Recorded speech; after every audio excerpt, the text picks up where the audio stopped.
Hello everyone, welcome back to our channel and welcome back to this video. In this video, we wanted to share with you as to how the era of easy government debt might be over and why the bond market is pushing back. Let's try and understand what's actually happening. For the first time in a generation, governments worldwide are facing resistance from investors when issuing long-term debt. A recent spate of lukewarm auctions in countries like Japan and the US is a stark reminder that the era of cheap, long-term funding is drawing to a close. This shift marks a profound change in the dynamics between the governments and the bond markets. So, what's driving this change? A couple of key factors stand out. First and foremost, the rising supply meeting diminishing demand.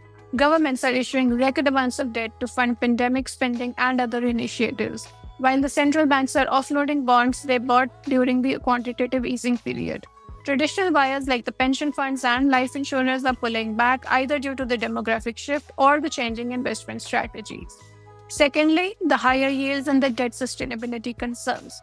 With the demand waning, yields on the long-term debt are climbing to their highest levels in decades.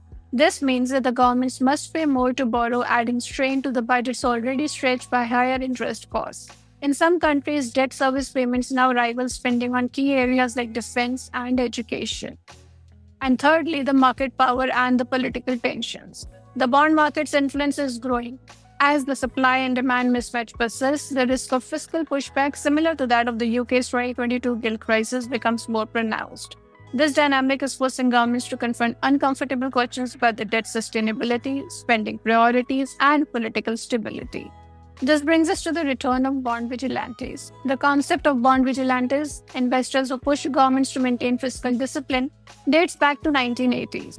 Now, with the global debt levels at record high, these forces are re-emerging.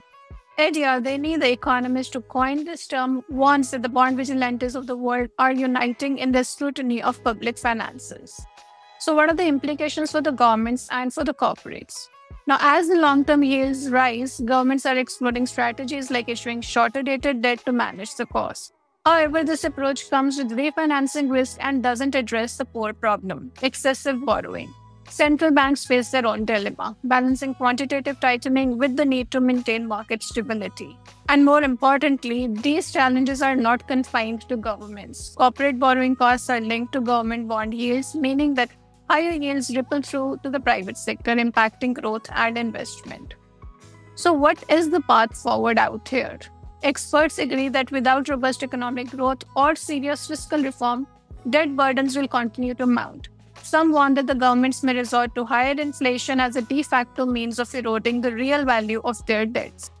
Others fear that a fiscal dominance scenario wherein the government borrowing dictates monetary policy, crowding out private investment and leading to long-term economic stagnation.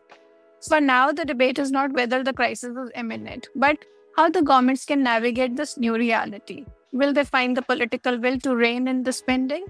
Can the central banks manage the delicate balance between monetary policy and market stability? And can the investors remain patient as governments recalibrate? One thing is clear, the complacency that characterized government borrowing for the past 2 decades is over.